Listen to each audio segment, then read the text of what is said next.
para conhecer e prosseguir em conhecer o único e verdadeiro Deus, aquele que é digno de toda a nossa honra, glória, louvor e exaltação.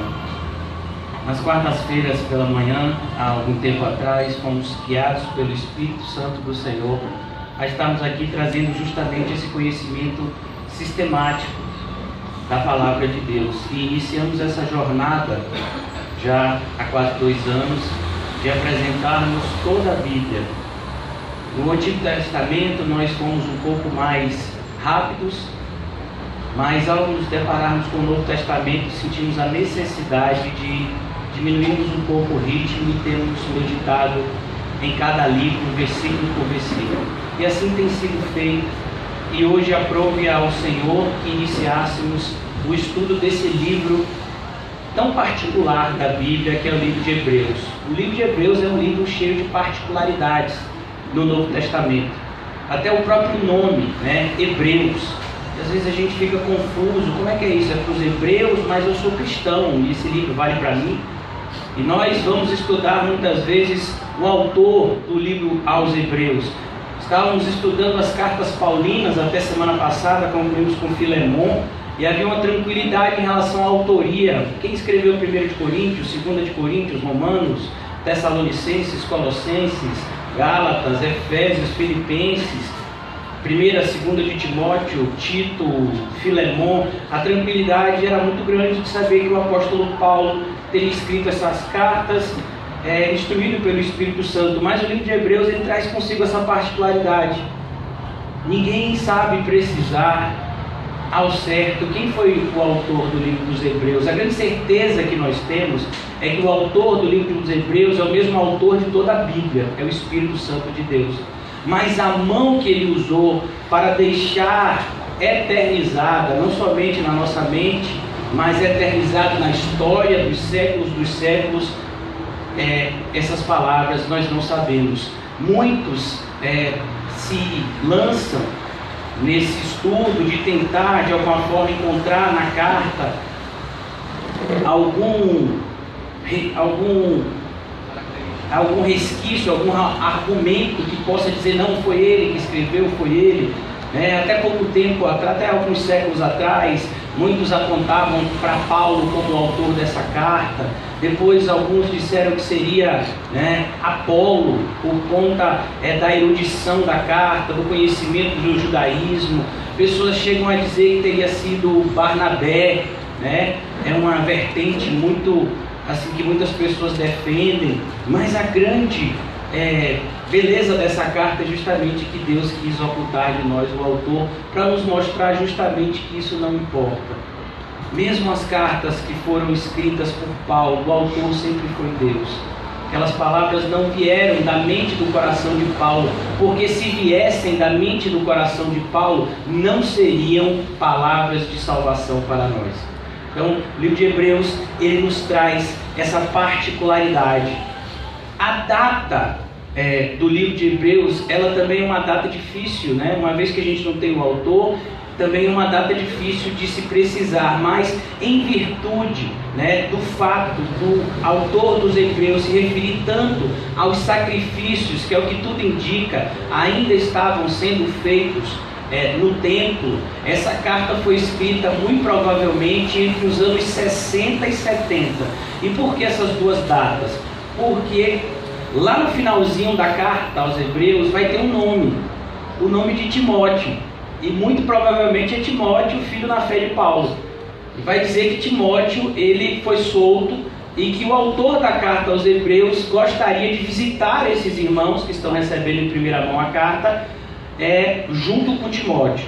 Então, seria antes do martírio de Timóteo e também seria antes da destruição do templo que ocorreu no ano 70 depois de Cristo, diante de quando os judeus se revoltam.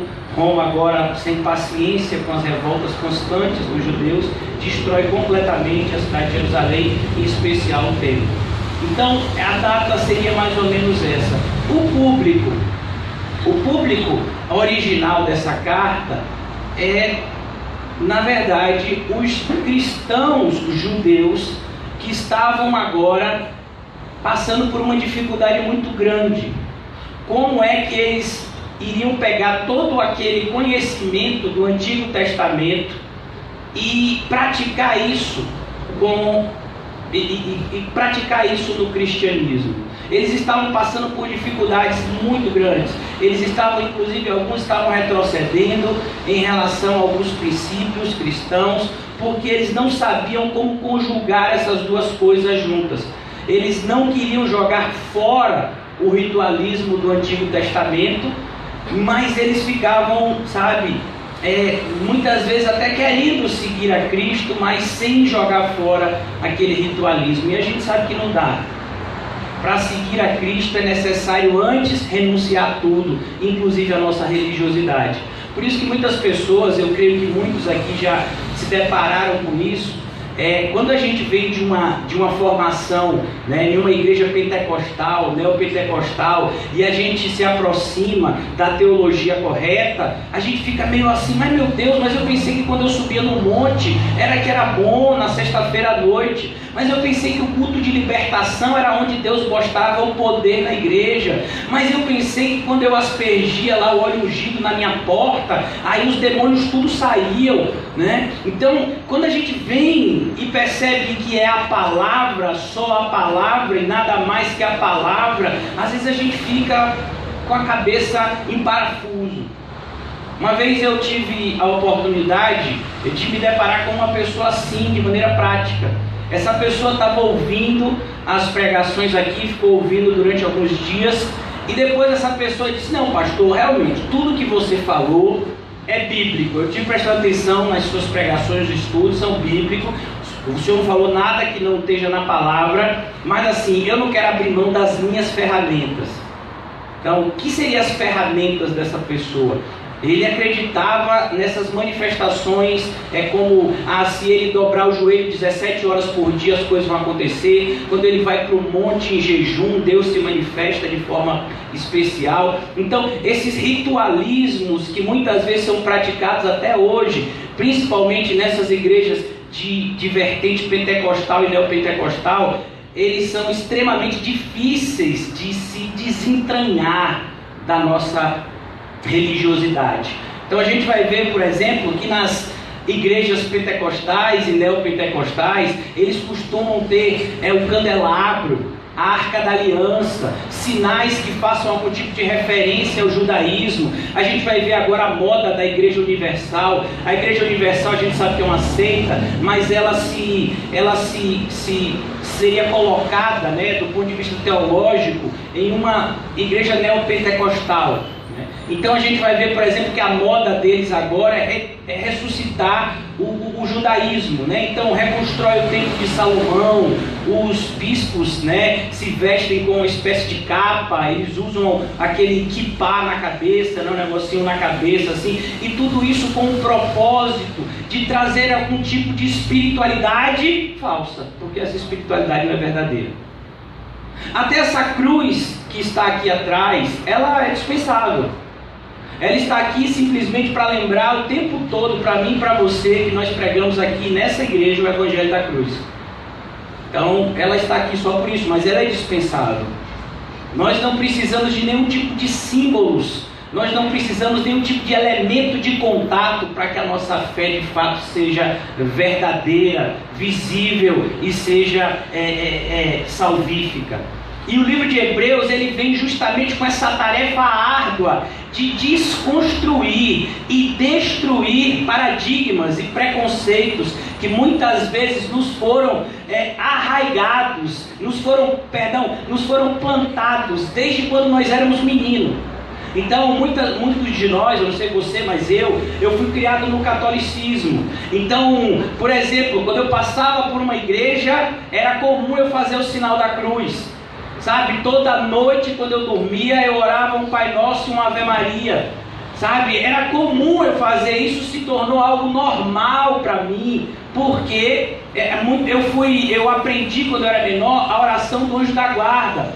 Então todas essas coisas nos são ensinadas e elas vão entrando na nossa vida, e elas entram na nossa vida como uma espécie de sincretismo, misticismo, que fica difícil de sair da gente. É como, por exemplo, a gente sabe que passar por debaixo da escada não dá azar, mas a gente passa cabreiro, né? Tá uma escada ali, se eu puder evitar. Tem gente, por exemplo, que tem um problema com o número 13. Então, você vai para um quarto de hotel e aí a pessoa fala, não, o seu quarto é o 13. Não tem o 14 ou 12, por favor, porque o quarto 13 eu não gosto, é uma coisa assim, né, que eu não gosto muito. Então, essas ideias, elas precisam de uma vez por todas ser extirpadas, né, ser tiradas da nossa vida. Então o livro de Hebreus, ele surge com essa tarefa dificílima de construir a fé verdadeira, e muitas vezes tendo que destruir a fé falsa. É a tarefa inclusive da igreja, da CCVE, na qualidade de igreja do século 21, que se propõe pregar o verdadeiro evangelho. Então você vai ver pessoas que vêm de outras denominações, e elas chegam muitas vezes com uma série de conceitos que, quando a gente vai para a Bíblia, não é nada daquilo. Então é muito difícil. Mas como disse um homem, eu acho que essa frase é de Pink, né? A.W. Pink foi um escritor, um pastor evangélico que pregou o verdadeiro evangelho no seu tempo, e ele dizia que sempre para construir antes a gente tem que destruir. E a carta de Hebreus, ela traz essa verdade. Ela vem para destruir os paradigmas que muitas vezes estavam sendo difíceis de ser tirados daqueles cristãos. E nós sabemos que 100% dos primeiros cristãos eram judeus. 100%. Depois que o cristianismo alcançou os judeus, aí sim ele alcança o mundo inteiro. O próprio Jesus deixou isso de maneira clara quando ele estava diante de uma mulher sírio-fenícia que pediu com muitos rogos que ele ajudasse a sua filha, e ele diz, olha, não é lícito tirar o pão dos filhos e dar para os cachorrinhos. Bem próximo do fim do seu ministério, o Senhor Jesus foi chamado, né, assim, com toda a pompa, para ir pregar na Grécia. Mas a Grécia, que era o berço da cultura mundial na época, e ele vai dizer, não, eu não vou para a Grécia, eu vim para Israel. Mas aqueles que vão vir após mim, esses vão alcançar o mundo inteiro. Então, no primeiro momento, o cristianismo veio para esse povo chamado judeu. Mas, como disse João, para nossa tristeza, os seus não o receberam, porque amaram mais as trevas do que a luz. Mas aqueles que os receberam, ele deu poder de serem feitos filhos de Deus. Então o cristianismo, ele cresce, né, nessa antiga religião que seria o judaísmo, e ele vai agora amadurecendo, como tudo que nasce necessariamente precisa crescer e amadurecer. E nessa maturidade do crescimento, esses ritualismos de menino não tinham mais espaço. É por isso que Paulo vai dizer, por exemplo, quando ele escreve aos Coríntios, que quando ele era menino, ele pensava como um menino, ele agia como um menino, mas aí ele cresceu e ele teve que abandonar as coisas de menino. Aqui nessa carta aos Hebreus vai ter uma exortação muito semelhante. A gente vai ver quando, se Deus permitir chegarmos lá perto dos capítulos 5 e 6, o autor dessa carta aos Hebreus, ele vai dizer, olha, muitos de vocês já deviam ser mestres. Pelo tempo que vocês têm na igreja, vocês já deviam ser mestres. Vocês já deviam ter um conhecimento profundo acerca das verdades que são ensinadas cotidianamente para vocês, mas vocês ainda precisam toda hora para ficar tomando leitinho. Então, aqui nessa carta nos é mostrado essa verdade. Irmãos, eu preparei aqui, como eu tenho sempre feito quando a gente vai iniciar um novo estudo, em uma nova carta, em um novo livro, eu preparei aqui os pontos centrais. Ajuda muito a gente quando nós entrarmos, né, uma espécie de esqueleto do livro, para que a gente entenda todo o conteúdo sistemático do livro, para que quando a gente entre propriamente no conteúdo do livro, a gente tenha mais facilidade de entender aquilo que está sendo escrito. Então, o primeiro propósito do escritor é muito claro, era deixar os leitores conscientes da admirável revelação e salvação dada por Deus aos homens na pessoa de Cristo. Isso começa claro no começo. O começo de Hebreus é muito bonito. Eu sou apaixonado pelo começo dessa carta. Eu faço questão até de ler o versículo inicial. Havendo Deus outrora falado muitas vezes e de muitas maneiras aos pais, a ideia dos antepassados, pelos profetas, nesses últimos dias nos falou pelo Filho, a quem constituiu o herdeiro de todas as coisas, e pela qual também fez o universo. Olha como começa a carta aos Hebreus. Ele já começa mostrando a superioridade de Cristo. E esse é o título da nossa série aqui em Hebreus, a superioridade de Cristo. Jesus Cristo é superior a tudo e a todos, a qualquer ritualismo, a qualquer misticismo, a qualquer secretismo. Jesus Cristo é superior aos anjos. Jesus Cristo é superior a tudo.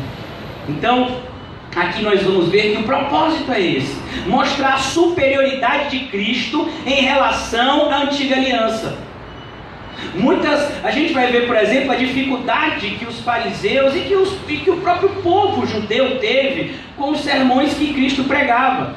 Olha, irmãos, quando nós lemos o Evangelho de João, sabe, a gente se coloca um pouco na pele daquele povo. Jesus falou coisas difíceis de se ouvir.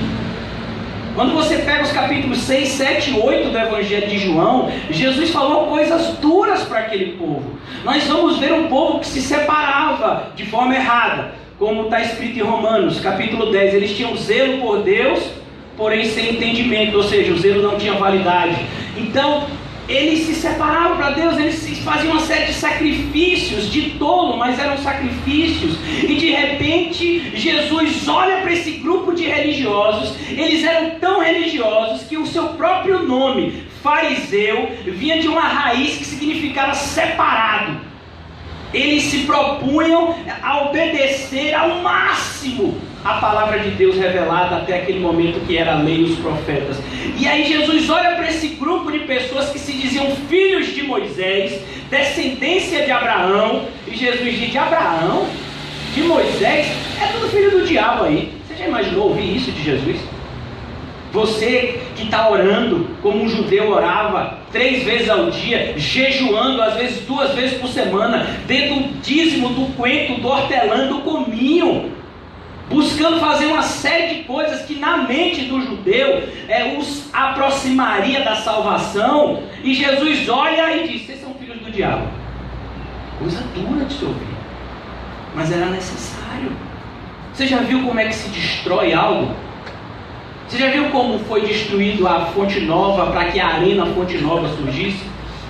Colocou uma série de bombas nos alicerces da antiga Fonte Nova, e ela foi implodida, né? E foram tirados dezenas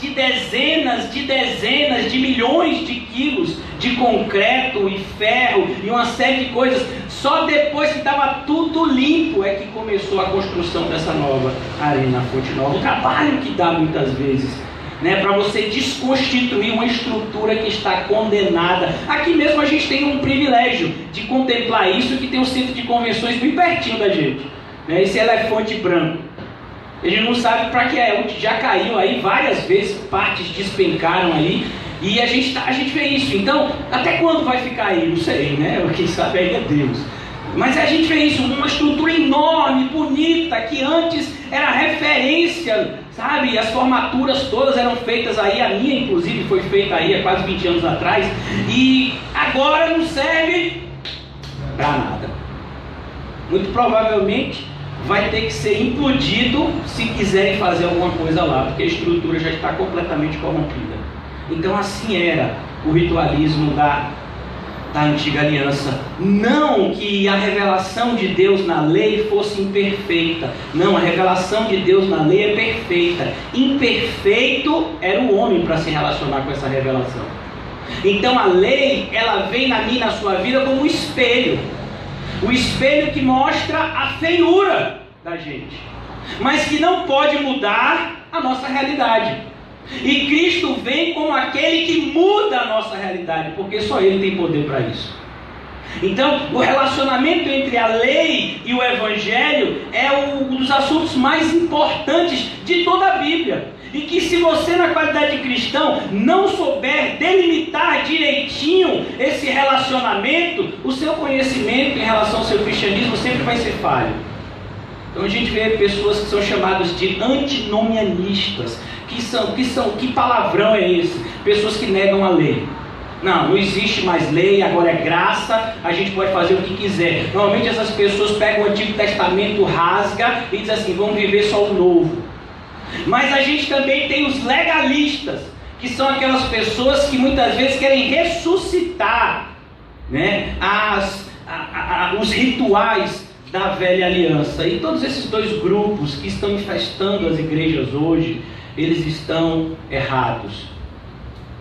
A lei e o Evangelho, eles se relacionam como duas faces de uma mesma moeda.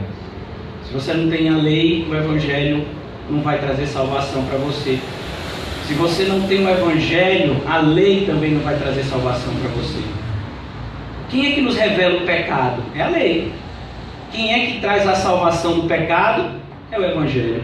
E essas coisas precisam estar sempre unidas. É por isso que a sua Bíblia tem o Antigo e o Novo Testamento. O Antigo Testamento é a sombra daquilo que veio no Novo, mas o Antigo Testamento também explica uma série de coisas e confirma uma série de coisas que, se não tivesse o Antigo Testamento, nós não compreenderíamos corretamente o Novo. Então, esse é o propósito principal e primário do escritor, mostrar esse relacionamento tão tênue e muitas vezes tão difícil de ser visto entre a lei e o Evangelho. Em segundo lugar, o segundo ponto aqui da carta é mostrar o caráter celestial e eterno das bênçãos que são oferecidas unicamente pela fé. Então, o que o Novo Testamento nos mostra? Que as obras, elas não podem nos salvar, mas elas são a evidência de que fomos no passado salvos. Jesus, ele coloca da seguinte forma, logo no começo do Evangelho de Mateus, no Sermão do Monte. Ele diz, a árvore boa produz um bom fruto. A árvore má produz o quê? Um fruto mau. E aí Jesus, ele é tão específico e ele quer tanto chamar a nossa atenção para essa verdade, que ele não se preocupa em ser redundante. E ele diz, porque a árvore boa não pode produzir um fruto mau, e nem a árvore má não pode produzir um fruto bom. Em outro momento Jesus vai dizer a mesma coisa com outras palavras. Ele diz, olha, vinho novo se coloca onde? Em odres novos. Você não pode pegar um vinho novo e colocar em odres velhos, senão o que vai acontecer, meu irmão? Vai se romper, vai perder o vinho. A mesma coisa Jesus fala com outras palavras, agora mais claro ainda para Nicodemos. Nicodemos, meu filho, tem que nascer de novo. A sua religiosidade até hoje, Nicodemos, só te condenou. Você tem que nascer de novo da água e do Espírito, para que você veja o Reino dos Céus, entre nele e seja salvo.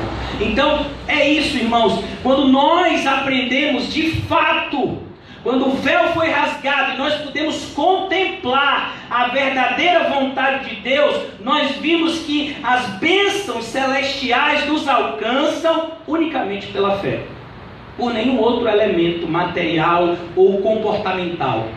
Nenhuma bênção de Deus chega até você porque você merece, porque se fosse assim não era graça. Não, tá vendo? Eu estou vindo para a igreja, então Deus vai me dar um emprego. Meu filho, então você não entendeu a Bíblia. Deus vai te dar um emprego você vir para a igreja ou não. Deus não te dá emprego você vir para a igreja ou não, porque o problema de Deus não é com o seu emprego, o problema de Deus é com a sua salvação.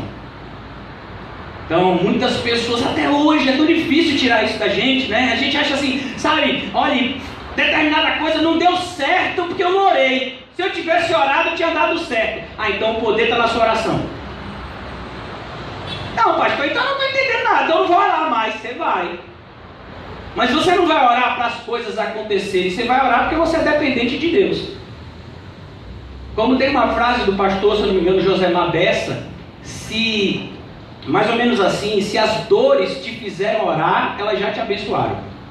Então a oração por si só já é a bênção. E não aquilo que é fruto da nossa oração, como se a nossa oração produzisse milagres.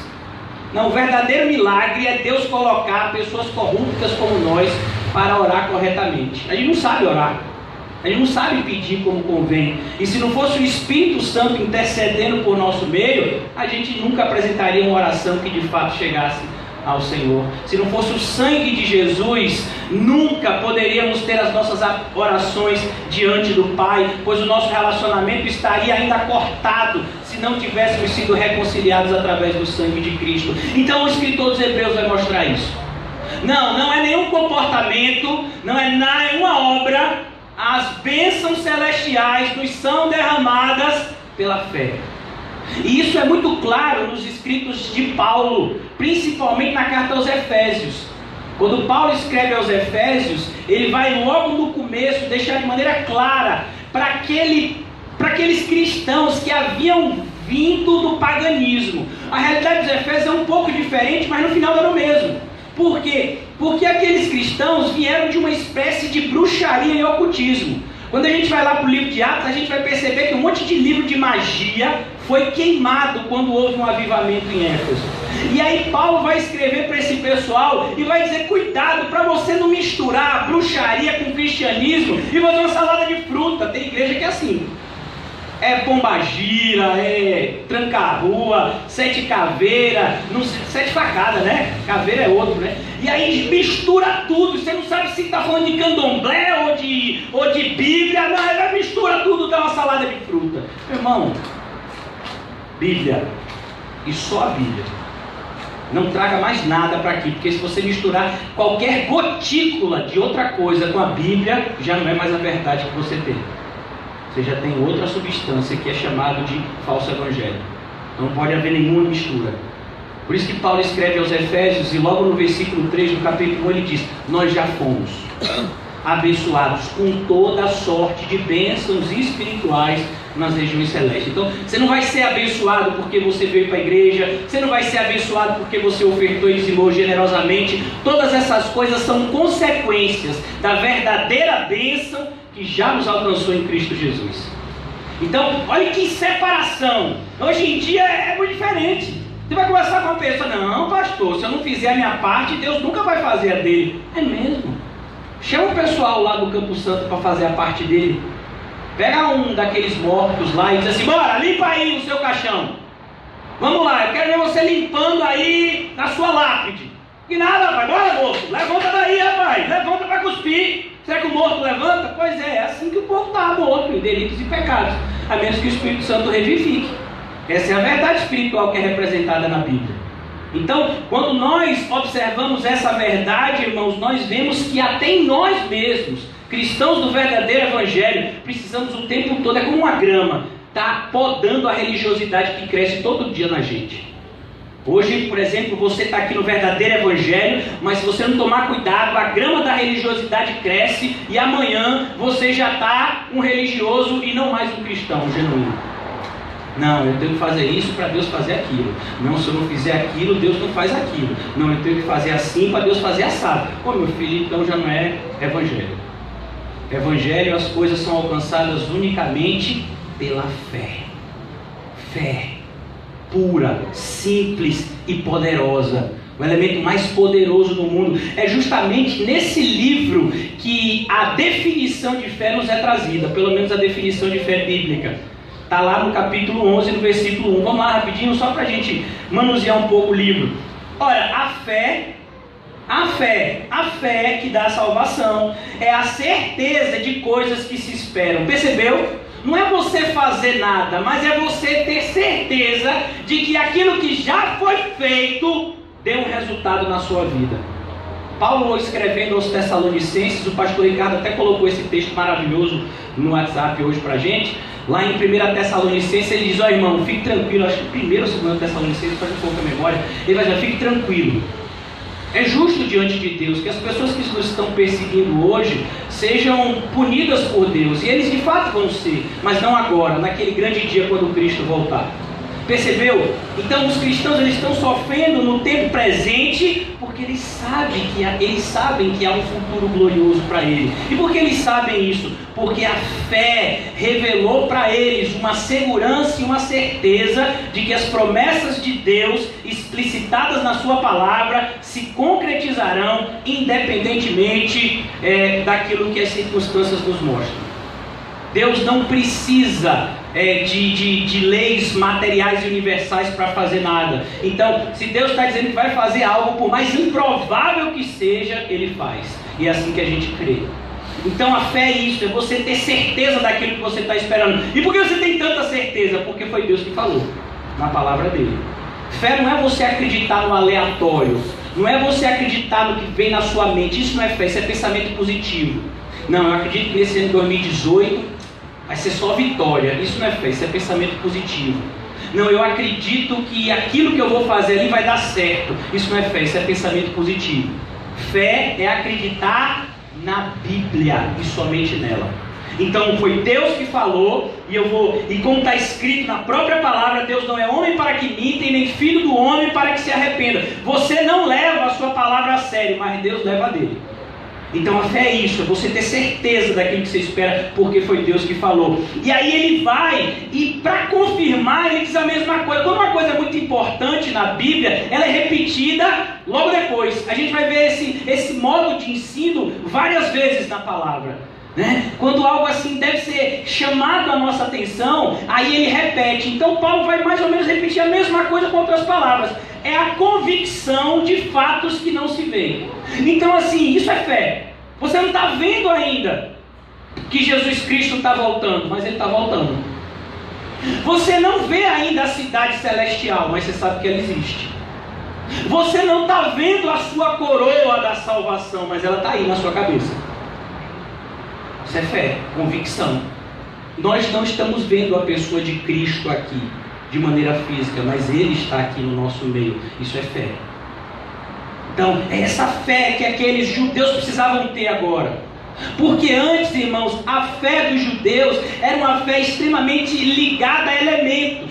Então, quando você entrava no templo, você tinha que fazer uma série de rituais. Você tinha que tomar banho, trocar de roupa, tinha que lavar mãos e uma série de coisas, botar pano na cabeça, tantas coisas precisavam ser feitas. Tudo isso era sombra de bens vindouros. É como, por exemplo, muitas pessoas, né? Eu particularmente, irmão, eu amo orar de joelhos. Eu gosto de orar de joelhos. É uma coisa minha. Eu gosto de dobrar meu joelho e me sentir na presença de Deus assim. Mas quem ora sentado, a oração é igual a minha. Quem ora de cabeça para baixo, porque o importante é o que está aqui dentro.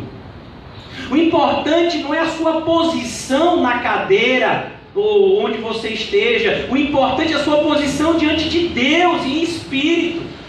A pessoa pode estar 25 horas de joelho, mas se o coração não está intimamente ligado a Deus pela verdade, não adianta nada. Então, meu irmão, se você ora sentado, glória a Deus pela sua vida. Minha preocupação é o seu coração estar em Deus. A sua mente, quando você ora, é conectada com a mente de Cristo. Essa é a minha preocupação. O elemento mais importante da oração é a fé e é invisível. Então, independentemente da sua postura, se é em pé, deitado, sentado, de costas, de cabeça para baixo, oração morcego, se pendura pelo pé, sei lá. O importante é você estar conectado com Deus. São essas verdades que são difíceis de ser tiradas da gente. Sabe? A gente sempre traz em nós um elemento religioso. Sempre. É tão difícil tirar a religiosidade da gente. Então esse livro vem e faz isso, mostrando que é somente pela fé que as bênçãos de Deus são de fato apropriadas, são tomadas posse pelo seu povo. Terceira verdade absoluta desse livro aqui: era necessário dar plena consciência do lugar do sofrimento na caminhada cristã. Sabe, o judeu, ele tinha sempre aquela ideia de Deuteronômio 28, que é uma verdade, mas que é uma verdade que se cumpre em Cristo, de maneira plena e de maneira somente parcial na nossa vida. Porque Deus tem propósitos que vão além daquilo que a gente contempla com os nossos olhos naturais. Então, a nossa mentalidade em 90% das igrejas evangélicas hoje é: se eu estiver na posição em obediência, eu não vou sofrer nada.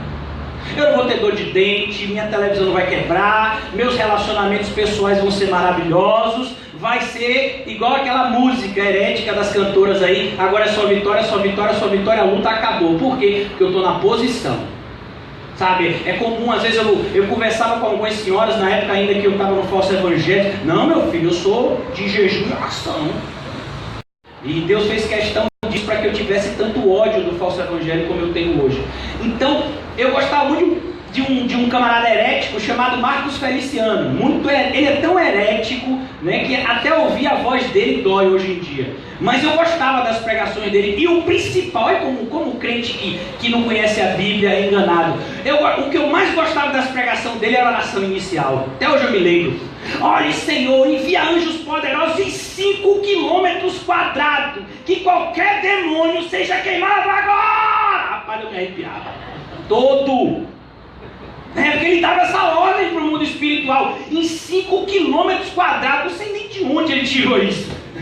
Que os demônios que estiverem transitando aqui sejam queimados agora. Eu ficava: rapaz, isso é crente. O que tinha na minha cabeça? Lixo. Então a gente olha para... não, tá vendo aí? Ele deu ordem. Poderoso. Sabe, não tem negócio de sofrimento não. Varão, o negócio é o seguinte: vem aqui para o negócio, não sei o que é dos 318, não tem esse negócio aí? A nação dos 318, você vai fazer isso e vai ser só bênção financeira na sua vida. Tem uma pessoa que um pastor muito mau caráter, chamado Silas Malafaia, trazia para o Brasil, não sei se traz ainda, que era o tal do Morre Cerulo. Né? E esse camarada, ele dizia o seguinte: se você ligar para o programa do Silas Malafaia que ele estava e doar R$911, a última vez que eu vi, há muito tempo atrás, estava nesse valor, não sei se inflacionou, né? Você ligava e ofertava, olha, voluntariamente, R$911, ele ia fazer uma oração por você e sua vida financeira ia mudar. Só se for para pior, né? Você ia ficar R$911 mais pobre. Mas segundo a verdade dele, ele tinha esse poder dado por Deus, mas que custava R$911 para você. Então, irmão, como é que um crente é enganado por isso? Não lê a Bíblia. É o que mais tem hoje em dia. Esse tipo de pregação, sabe, da teologia da prosperidade, esse câncer que tem invadido a igreja moderna de forma definitiva. Quem pregou a teologia da prosperidade a primeira vez, irmãos, foi Satanás. Ele pregou a teologia da prosperidade ainda no Éden, para Eva, e Eva caiu direitinho.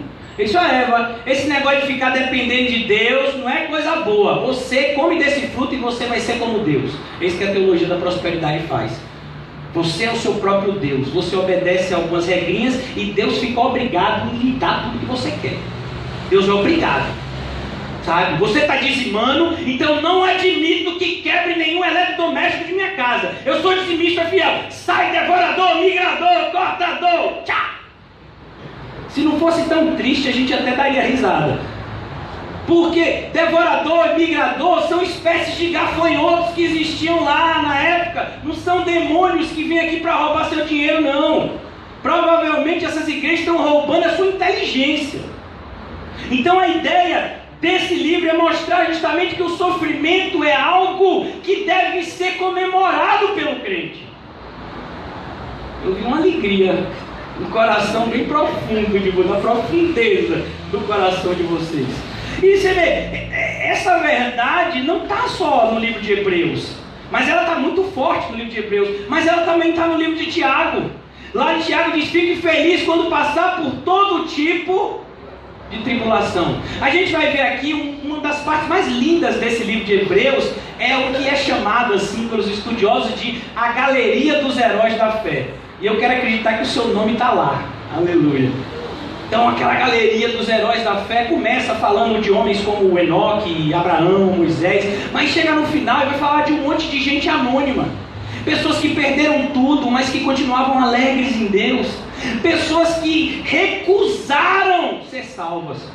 Não, eu vou te salvar. Não, eu prefiro morrer por amor a Cristo. porque aí eu vou me encontrar com ele. Eles recusaram. A gente olha para aquela parte lá de Hebreus 11 e a gente fica sem graça. Diz, rapaz, eu não sou crente ainda não, eu sou moleque. Pessoas que foram oferecidos para serem comidos vivos pelos leões.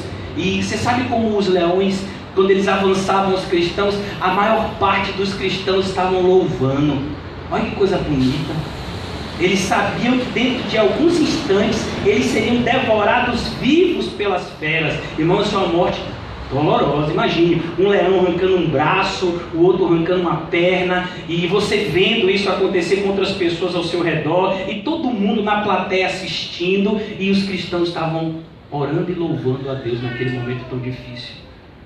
Durante a perseguição de Nero, a partir do ano 64, depois de Cristo, Nero, ele era uma pessoa assim tão maligna, que ele disse assim, Roma está muito escura, vamos iluminar Roma. E você sabe quem eram as luzes públicas de Roma? Os cristãos.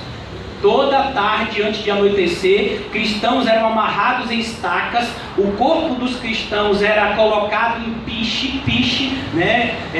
Tipo combustível, e era aceso a pira, e o cristão era queimado. E Roma mandava uma pessoa, nesse momento, começar a tocar uma música para ele. Enquanto os cristãos eram queimados toda a tarde, para que de noite o jardim lá de Nero tivesse iluminado.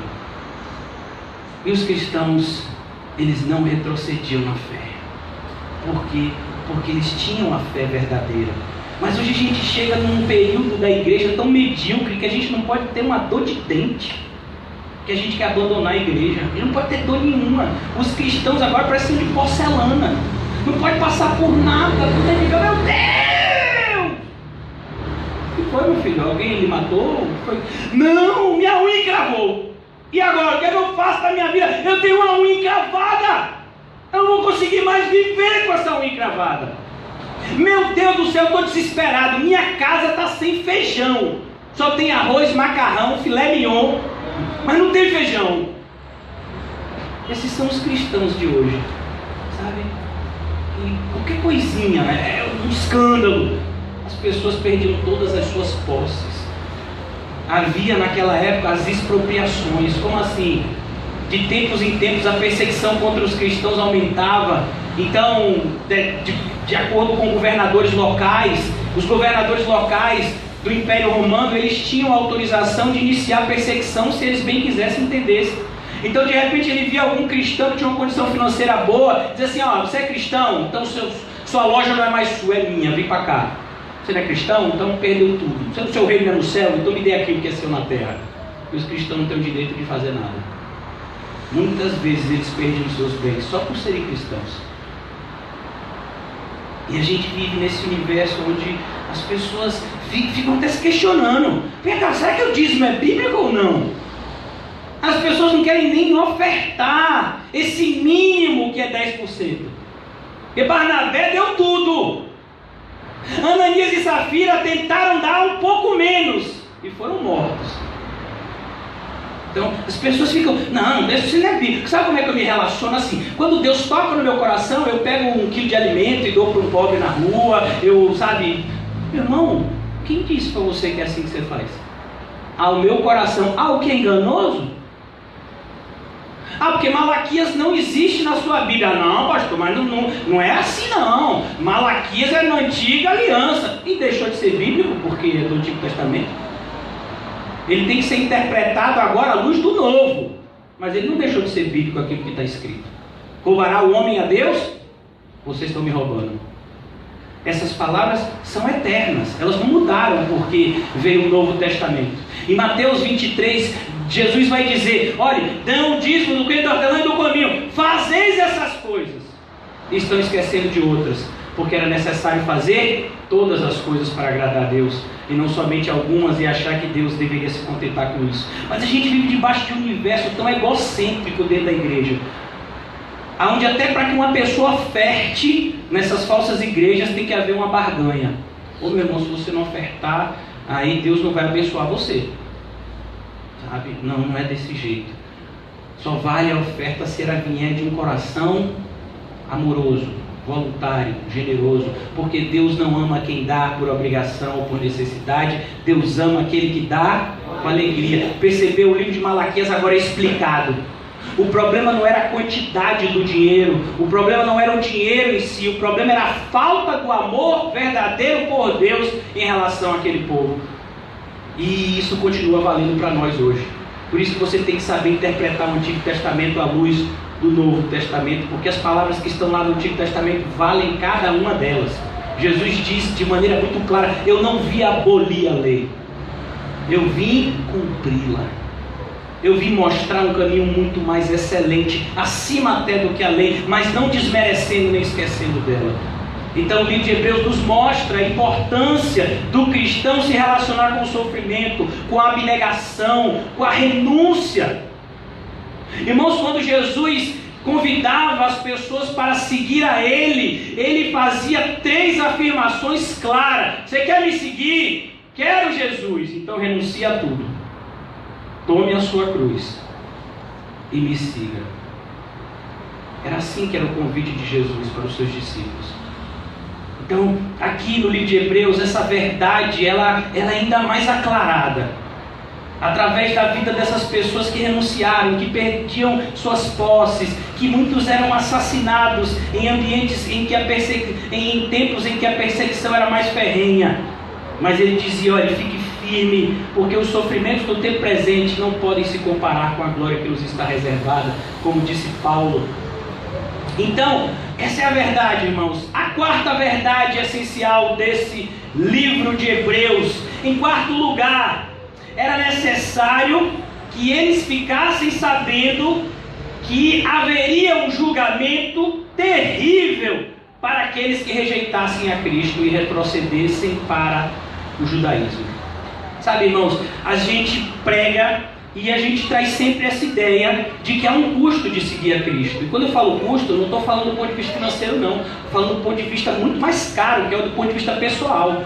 Você vai ter que ter tempo agora para Cristo, você vai ter que renunciar a coisas que você gosta, mas que Cristo odeia. Você vai ter que fazer uma série de coisas.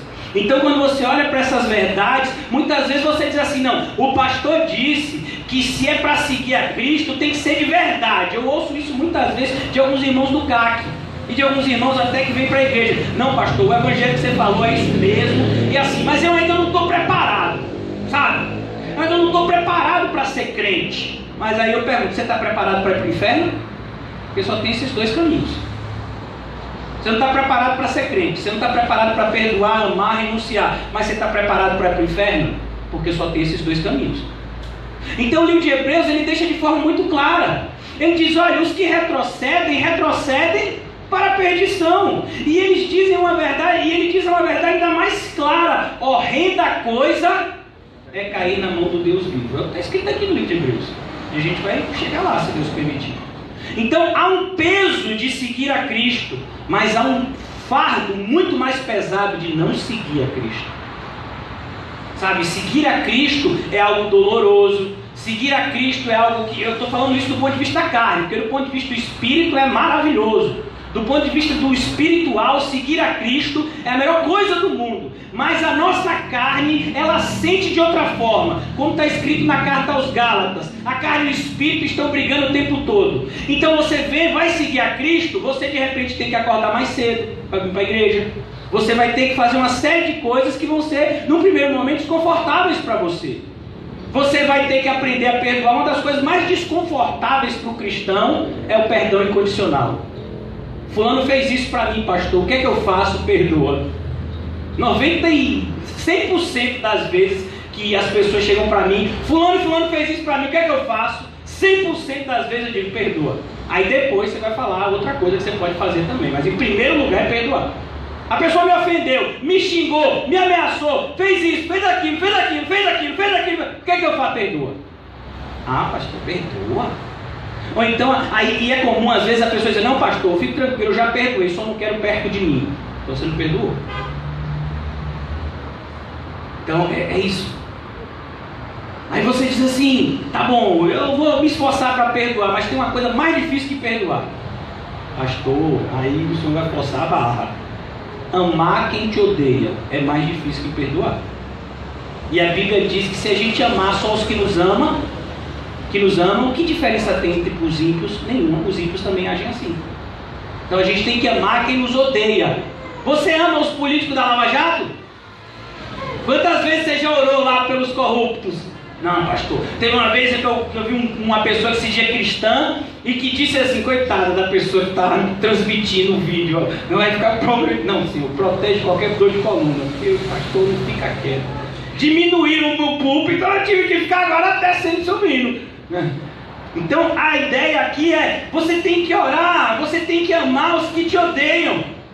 Sabe aquele vizinho que coloca a música alta quando você vai dormir? Sabe aquela pessoa que arranhou o seu carro? Sabe aquela pessoa que colocou o cocô de cachorro na sua porta para você pisar? Pois é, meu filho, tem que amar. Não, pastor, aí forçou a barra. Pois é isso aí, filho, bem-vindo ao clube. Você acha que o caminho é estreito porque eu e você a gente tem que estar magro? Não, o caminho é estreito, meu irmão, porque é difícil. Então como é que eu vou fazer? Eu não vou conseguir. Você não consegue não. Mas se você segurar na mão de Cristo, Ele te leva. Por isso que essas verdades, elas colocam os cristãos aos pés de Cristo. Senhor, me salva, porque eu não consigo, Senhor. A gente vai ver Pedro. Pedro, sabe, é lindo o que acontece lá em João, no Evangelho de João, no capítulo 21. Jesus está conversando com Pedro. Vocês já sabem de todo o contexto da negação de Pedro, tudo que aconteceu. Então Jesus ressurreto vai conversar com Pedro e ele tem uma conversa particular com Pedro. Pedro, você me ama? E todos vocês já sabem, eu já falei aqui algumas dezenas de vezes sobre as palavras que são usadas, mas que muitas vezes no português são traduzidas pela mesma palavra amor, mas no idioma original, que foi o grego, não era a mesma palavra. Jesus pergunta para Pedro, Pedro, você é me ágape? Você tem um amor sacrificial por mim? Pedro, que já sabia que tinha negado a Jesus, ele disse, Jesus, vou dizer uma verdade, Jesus, o ágape eu acho que eu não tenho não, eu tenho filéu. E aí Pedro diz, eu tenho filéu. E aí Jesus pega e diz, você tem um filéu? Então apacenta as minhas ovelhas. Aí depois Jesus olha para Pedro de novo e diz, Pedro, você tem um ágape para mim? E Pedro diz, Jesus, o ágape, eu neguei, Jesus, o ágape eu acho que eu não tenho não, eu tenho um filéu. Jesus então diz, você tem um filéu? Então apacenta as minhas ovelhas. Na terceira vez que Jesus pergunta, Jesus olha para Pedro e diz, Pedro, você tem um filéu mesmo? Você tem mesmo filéu, Pedro? Porque antes você tinha dito que tinha um ágape. E aí você viu que não tinha um ágape. Agora você está dizendo que tem um filéu. Pedro, você tem um filéu mesmo, Pedro? Pedro olhou para Jesus e disse, eu não vou confiar nunca mais no meu coração. Jesus, tu sabes de todas as coisas, Senhor. Tu sabes se eu te amo ou não. Olha que coisa maravilhosa. Porque Pedro, ele aprendeu, não dá para confiar no nosso coração. Nosso coração, às vezes a gente vem para o culto e a gente ouve alguma coisa assim que a gente quer ouvir, segue aleluiado. E depois, de repente, a gente vem para outro culto e ouve uma coisa. O pastor estava de mau humor hoje. Parece que estava com raiva de mim. Eu acho que é porque tem 2 semanas que eu venho para a igreja e o pastor estava com raiva e jogou um negócio na minha cara. Então, não, irmãos, não é assim que as coisas funcionam. Deus, ele tem sempre palavras que são importantes para que a gente ouça, para que nos alerte acerca dessa verdade que ninguém pode fugir, que é o juízo final. E aqui isso é dito de forma muito clara no livro de Hebreus, né? Vai ter um juízo. Aqueles que retrocedem para os ritos do judaísmo, eles terão que arcar com as consequências da condenação. E aqui, irmãos, nós na qualidade de cristãos não podemos ser tolerantes. Só há salvação em Cristo Jesus. Então, as pessoas que acreditam, por exemplo, as pessoas que rezam a Ave Maria, elas estão salvas? Não, não estão. Mas só por rezar a Ave Maria é isso mesmo. A primeira parte dessa reza católica é totalmente bíblica, está até no Evangelho de Lucas, se eu não me engano. Ave Maria, cheia de graça, o Senhor é convosco, bendita sois vós entre as mulheres, bendito é o fruto do teu ventre, Jesus. Está no Evangelho de Lucas. Mas a segunda parte é completamente herética e diabólica. Já começa, Santa Maria, mãe de Deus. Mãe de quem? Mãe de Deus? Deus não tem mãe. Deus é autoexistente.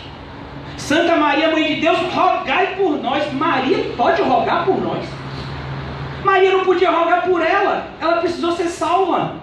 E aí o pior é na parte final: rogai por nós pecadores. Fala que ele tem poder de intercessão diante de Deus, agora e na hora da nossa morte. Na hora da morte piorou ainda, como se na hora da nossa morte ela pudesse de alguma forma influenciar no nosso processo de salvação. Então uma pessoa que reza isso, que declara isso, está em condenação, irmão. É duro dizer isso. Eu tenho pessoas que eu amo de todo o meu coração, que rezam essa reza todo dia. E a minha esperança em Cristo Jesus é que os olhos sejam abertos e essas pessoas possam ser salvas. Eu amo de todo o coração essas pessoas. São pessoas caríssimas para mim, mas que estão em condenação. Então, uma das coisas que mais afeta a igreja moderna é uma palavrinha que no primeiro momento é bonita: tolerância. Mas a gente tem que saber que a gente não pode tolerar o que Deus não tolera. Isso está escrito lá em Apocalipse, capítulo 2. Quando o Senhor se dirige à igreja que estava na cidade de Tiatira, ele diz: eu tenho porém contra ti o tolerar. Só tolerar algumas coisas já é um pecado que suscita a ira de Deus. E ira de Deus de tal forma que a condenação que Deus tem para aquela igreja é: matarei os seus filhos, para que vocês saibam que eu sou o Senhor. Então a ideia aqui é que a igreja verdadeira, ela não pode coadumar com os dois rituais. Você não pode ser cristão e judeu ao mesmo tempo. Você vai ter que se decidir. E se você optar para o judaísmo, você vai estar em condenação. E isso tem que ficar claro. Isso foi algo tão forte que Paulo, que foi um apóstolo, que veio bem depois, ele diz: eu não sou digno de ser chamado apóstolo, mas Cristo me fez apóstolo. A conversão de Paulo se deu, segundo alguns estudiosos, cerca de quase 7 anos depois do episódio de Pentecostes. Paulo veio bem depois dos outros apóstolos. O apóstolo Pedro era um apóstolo muito mais conhecido que o apóstolo Paulo, mas quando eles estavam em um determinado lugar juntos, Pedro, ele foi justamente tentado por conta dessa religiosidade. Eles estavam em uma determinada localidade, onde naquela localidade a maioria dos judeus eram gentios, ou seja, não eram judeus. A maioria dos cristãos não eram judeus, eram gentios. Mas aí chegaram os cristãos judeus vindo de Jerusalém. E aí Pedro começou a sentar separado dos cristãos que eram gentios. Paulo disse: para tudo. E vocês? Não, é o nosso costume. Costume nenhum. Usos e costumes não podem ficar acima da verdade. Usos e costumes ficam abaixo da verdade. A gente pode ter usos e costumes desde que não ofenda a verdade. Esses usos e costumes ofendem a verdade porque traz o espírito de separação na igreja, e na igreja não pode haver esse espírito de separação, porque em Cristo Jesus não há mais separação entre judeu e gentil. Somos todos cristãos.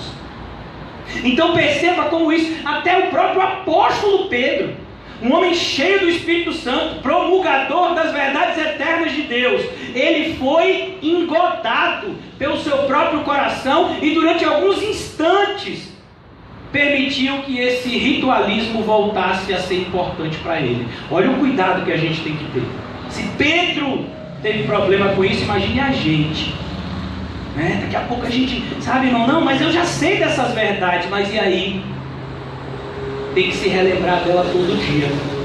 E qual é a última verdade essencial? Já estou caminhando para o fim, irmãos. Depois dessa quinta aqui, eu vou trazer 5 riscos que essa carta escreve, e aí eu vou concluir essa nossa primeira explanação no livro de Hebreus.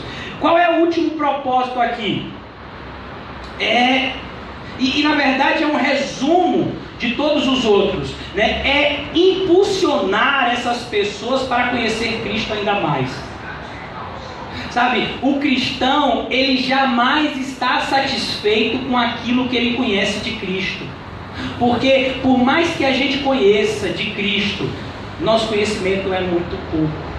Ainda que a gente vivesse a idade que viveram as pessoas antes do dilúvio, 900 anos, 965 anos, como eu acho que foi a idade de Matusalém, ainda que a gente vivesse 1000 anos, não dava para chegar a 1% daquilo que Cristo tem para nos revelar. Então é triste quando você vai dar um panfleto bíblico na rua e a pessoa, não, eu já conheço a palavra. Você conhece o quê? Palavra? Tá bom, você conhece a palavra, então me explique a Bíblia de Gênesis a Apocalipse. Eu não estou dizendo para você recitar, porque recitar um papagaio não recita. Eu não estou dizendo para você repetir a Bíblia para mim de Gênesis a Apocalipse. Eu quero que você me explique a Bíblia de Gênesis a Apocalipse. Aí você conhece a palavra.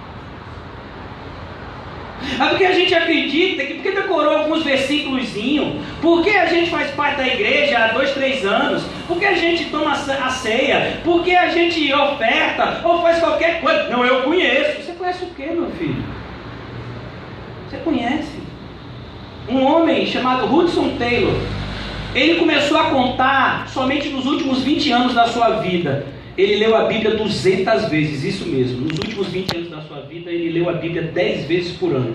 Depois, já bem velhinho, depois de ter lido nesses últimos 20 anos, 200 vezes a Bíblia, sabe o que ele diz? Eu sinto agora que estou arranhando a superfície do conhecimento de Deus. Arranhando. Aí vem uma pessoa que, só porque sabe as 5 solas, só porque sabe as 5, doutrinas da graça, só porque a pessoa sabe 2 ou 3 pregaçõezinhas da teologia reformada, meu Deus, é tanta pompa. Não, pai, eu não. Isso é a palavra, eu não sou igual a vocês. Eu quero dizer para vocês, eu não conheço a palavra, eu preciso estudá-la todo dia. Para ministrar aqui para vocês, eu comecei a estudar ontem de noite, de madrugada, e até pouco tempo atrás estava ali com a Bíblia na mão. E até aqui agora, muitas verdades estão sendo reveladas pelo Espírito Santo, não somente para vocês, mas para mim também. Sabe, o conhecimento da Bíblia, o conhecimento de Deus é algo que não tem fim. E esse livro impulsiona você. Você conhece a Deus, e a marca de quem conhece a Deus é o desejo de conhecer Ele cada vez mais.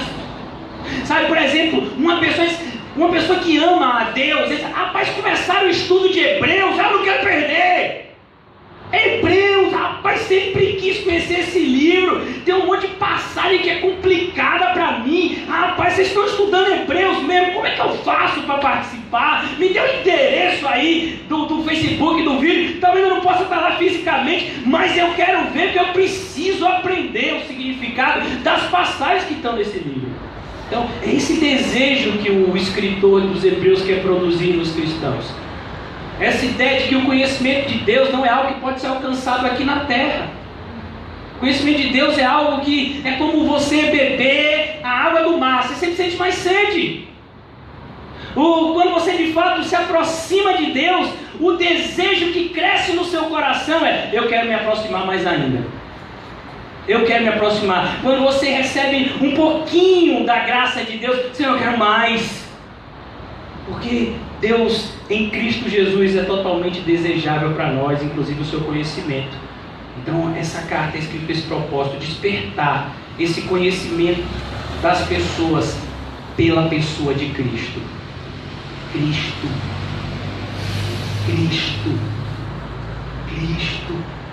Você já imaginou? O nome de Jesus, só pensar no nome dele. O nome de Jesus. Nome que está acima de todo nome. Ele está aqui. E Ele nos salvou. E a gente conhece Ele tão pouco. A gente conhece tão pouco de Jesus. Mas, irmão, se você se dedicar a conhecê-lo, Ele vai se revelar para você. Por isso que é isso que o escritor quer fazer. Ele quer dizer: pare de ficar tentando retornar ao ritualismo morto e busque conhecer a Cristo, o seu Salvador. Ele fez aquilo que a lei não podia fazer por nós, que é nos salvar. Então busque conhecer o seu Salvador. E agora, como eu disse, nesses minutos que me restam, eu quero trazer para vocês e para mim 5 perigos que essa carta nos alerta para que não venhamos a incorrer ou a cair nessas armadilhas que estão no caminho de todo cristão. Primeiro perigo é o perigo da negligência. Como é que essa negligência surge?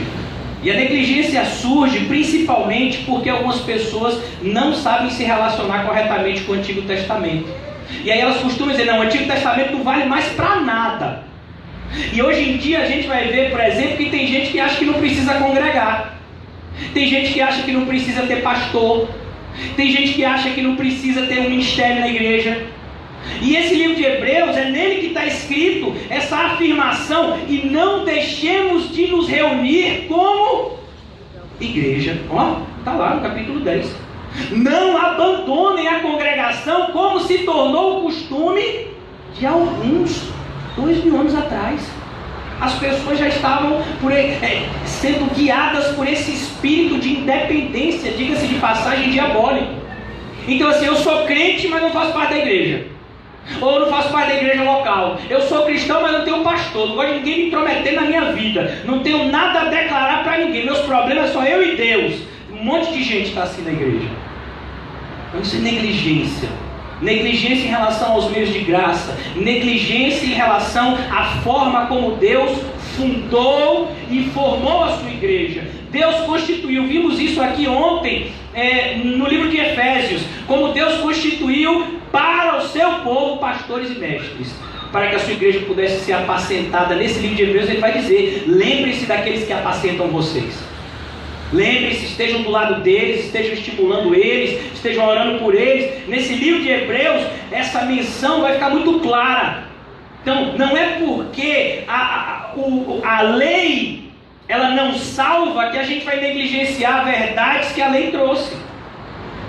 Como se relacionar com Deus do ponto de vista financeiro, como ter a visão de povo, como ter a ideia de que é necessário cultuar a Deus em um culto, onde Deus deve ser adorado em primeiro lugar. Então todas essas verdades foram começadas a ser ensinadas no Antigo Testamento. E muitas vezes quando a gente vem para o Novo, é igual tem uma igreja que eu conheci que diz que é pecado louvar com instrumento musical. Porque eles, não, eu só vejo na Bíblia instrumento musical sendo usado no Antigo Testamento. No Novo Testamento os cristãos não louvavam com instrumento musical. Quem te disse isso, meu filho? Não, na minha Bíblia não tem nenhum momento que os cristãos pegaram, sei lá, uma percussão, os instrumentos da época e louvaram. Meu irmão, ter instrumento musical ou não vai mudar o nosso louvor. Mas se a gente pode ter um instrumento musical, que maravilha! Tornar o louvor do Senhor ainda mais bonito. A nossa ideia é dar sempre o nosso melhor para Deus. Então se a gente pode louvar com instrumento musical, amém. Mas se não tiver, a gente vai deixar de louvar? Não. Mas não é proibido louvar com instrumento musical. A pessoa diz, não, é proibido. Isso é negligência. É você deixar de lado aquilo que foi revelado e começar agora a querer andar numa verdade que é meia verdade. Porque o Novo Testamento sem o Antigo é uma meia verdade. Como é que você vai saber da queda? Como é que você vai saber de uma série de coisas importantes se você não tiver o conhecimento do Antigo Testamento? O próprio dilúvio, a destruição de Sodoma e Gomorra, essas coisas são relembradas de maneira muito rápida no Novo Testamento, mas a gente conhece de forma aprofundada quando a gente estuda o Antigo. Então é importante a gente tomar cuidado com o perigo da negligência. A negligência com Deus, com a sua palavra e com o compromisso que eu e você devemos estar firmado nele. Segundo lugar, que a gente corre perigo, segunda armadilha que no nosso caminho é colocado muitas vezes pelo nosso próprio coração, é o perigo da incredulidade. Olha, irmãos, que coisa. No capítulo 11 de Hebreus, que fala de fé, olhem como Deus sabe que nós somos pessoas incrédulas. E quando eu falo que a gente é incrédulo, irmão, não estou dizendo que a gente está condenado, estou dizendo que fé é algo que precisa ser alimentado todos os dias. Romanos diz, a fé vem pelo ouvir e ouvir a palavra de Deus. A fé, ela está sempre sendo rondada por um espírito de incredulidade. Será que Deus existe mesmo? Será que essas verdades se cumprirão? Será que é assim mesmo? Então esse será, se essa dúvida, sempre essa raizinha de incredulidade que surge muitas vezes na nossa vida. E olha como Deus trata isso em Hebreus, aqui nesse livro, no capítulo 11. Lá quando ele está falando de fé, ele vai dizer justamente, porque aquele que acredita em Deus, aquele que se relaciona com Deus, precisa acreditar que Deus existe. E que Ele é galardoador de todos aqueles que o buscam. Olha, eu vou ilustrar isso a partir de é uma espécie de piada, história, entre dois rabinos. Dois rabinos judeus, eles estavam conversando, eles eram muito amigos, e um desses rabinos, ele estava passando por um período de crise de fé muito grande, e ele tinha chegado à conclusão que Deus não existia. E aí ele começou a tentar persuadir o seu amigo de que Deus não existia. E aí eles passaram a madrugada inteira ao lado da fogueira, e os argumentos eram os mais diversos possíveis, até que ele conseguiu. E já perto de manhã, já quando estava assim bem de madrugada, os dois chegaram à conclusão, de fato, se ele convenceu, Deus não existe. Mas aí quando foi de manhã cedinho, 6 horas da manhã, o camarada ainda estava meio assim, o que disse que Deus não existe, olhou e viu aquele rabino que tinha acabado de ser convencido orando. Aí disse, a gente não chegou à conclusão que Deus não existe? Chegamos, mas Deus não tem nada a ver com isso. Porque muitas vezes a gente nem acredita em Deus, mas a gente diz assim, mas eu vou orar, vai que ele existe. Na maioria das vezes a gente nem acredita em inferno, olha, mas eu vou fazer minha parte, porque se existir eu não quero ir para lá. Então essa raiz de incredulidade é quando a gente começa não a dizer que não quer Deus, mas a não acreditar em Deus, nas verdades explícitas. Então quando você se levanta contra a Bíblia, quando você se levanta contra a palavra, você está se levantando contra Deus. Você não está se levantando contra o pregador, está se levantando contra Deus. É como, por exemplo, eu vou ler aqui 1 de Timóteo 2. Eu não permito que a mulher ensine nem exerça a autoridade de homem. Pastor, eu não concordo. Mas não fui eu que disse isso, não. Foi a Bíblia. Não, pastor, mas aí era o quê? Foi a Bíblia que falou. Eu ainda nem comecei a pregar, é só a Bíblia. Então a gente vive debaixo desse espírito de incredulidade. E espírito de incredulidade é justamente quando a minha verdade se torna mais verdadeira do que a verdade da verdade. Então isso é incredulidade. Incredulidade não é negar a Deus, mas negar a palavra de Deus como suficiente, como absoluta. Terceiro lugar, irmãos, eu vou me adiantar. Terceiro perigo que a gente corre, o perigo da imaturidade espiritual. Tem um monte de gente na igreja, aqui só tem crente maduro, amém? Amém. Senhor, que seja a verdade, Pai. Vai começar em mim. Então, a gente corre risco de um perigo da imaturidade espiritual. Tem gente que tem 20, 30 anos de igreja, não é o nosso caso, a gente só tem 7 anos de CCVE, vai fazer ainda. Mas tem gente que tem 20, 30 anos da igreja, era o caso desses primeiros leitores da carta. Como eu disse a vocês, essa carta foi escrita entre os anos 60 e 70, o cristianismo já tinha quase 30 anos. Então, tinha gente que já estava 20 anos na igreja, mas ainda estava tomando leitinho. Como vai dizer lá, como eu disse a vocês, capítulo 5 e 6. Tem um monte de cristão que parece que não quer crescer. Continua debaixo de uma série de ritualismo que não leva nada a ninguém, nunca se firma na verdade, nunca se toma um compromisso sério com a palavra, com a verdade. Não, irmão, a partir de agora é assim e é assim que vai ser. Então isso é maturidade. Pessoas que sabem a importância daquilo que é importante e que sabem a falta da importância daquilo que não é importante. Criança muitas vezes não sabe dosar isso. É isso que é imaturidade. É você não saber a diferença do certo e do errado, daquilo que é importante e daquilo que não é. Então você vai dizer para a criança, por exemplo, ela diz para você, se dependesse da maioria das crianças, eu não quero ir para a escola. Ir para a escola é muito chato. Mas é importante para a escola, é lá que você aprende. Ela não sabe a importância disso. Muitas vezes a gente vai ver a importância disso quando a gente já está mais velho e a gente deixou de ter um conhecimento que muitas vezes seria importante para a gente que tivesse. Certo e errado. A criança não sabe muitas vezes a diferença do certo e o errado. Então esse espírito de imaturidade é muito perigoso para a gente. Nós fomos chamados a amadurecer, porque o nosso inimigo é extremamente perspicaz, é astuto, ele está sempre ao derredor. E se nós ficarmos imaturos, a tendência de cairmos e nos machucarmos é muito grande. Não é perder a salvação, mas é a gente passar por determinadas correções dolorosas de Deus que de repente poderiam ser evitadas.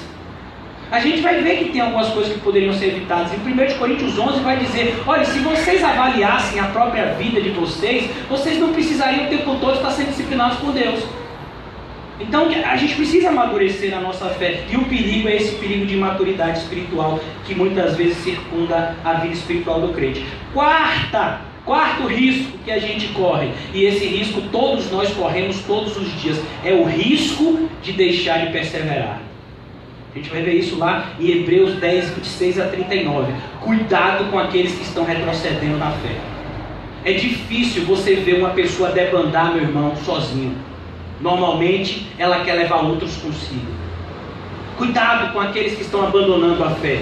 E quando eu falo abandonar a fé, não é abandonar o evangelho, a igreja, é abandonar a verdade. Muitas pessoas abandonam a verdade e continuam na igreja. Muitas pessoas abandonam a verdade e vão para uma falsa igreja. E aí você diz assim: irmão, você está na fé? Estou congregando em igreja tal. Olha, igreja tal, meu Deus do céu. Então, cuidado com o risco de você deixar de perseverar. A caminhada é dura e você já foi alertado isso desde o começo. Você já foi alertado desde o começo que era muito difícil e que você vai precisar contar com a renovação diária do Espírito Santo de Deus na sua vida. E você vai ter que levar a sua perseverança como algo absoluto para você.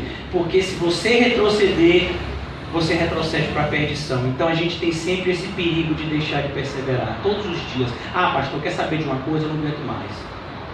Eu vou abandonar o casamento, eu vou abandonar os meus filhos, eu vou abandonar minha casa, eu vou abandonar a igreja, eu vou abandonar meu emprego, eu abandono isso.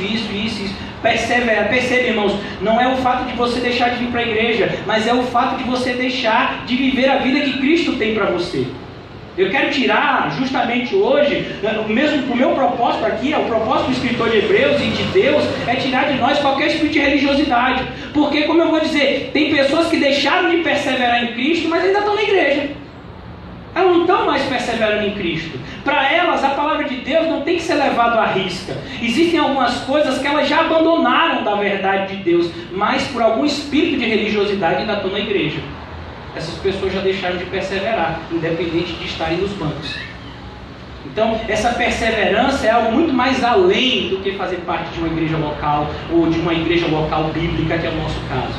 Mas nós precisamos estar em Cristo, nós precisamos estar abraçando, guardando as verdades elementares da fé no nosso coração, para não nos vermos pecando contra o nosso Salvador.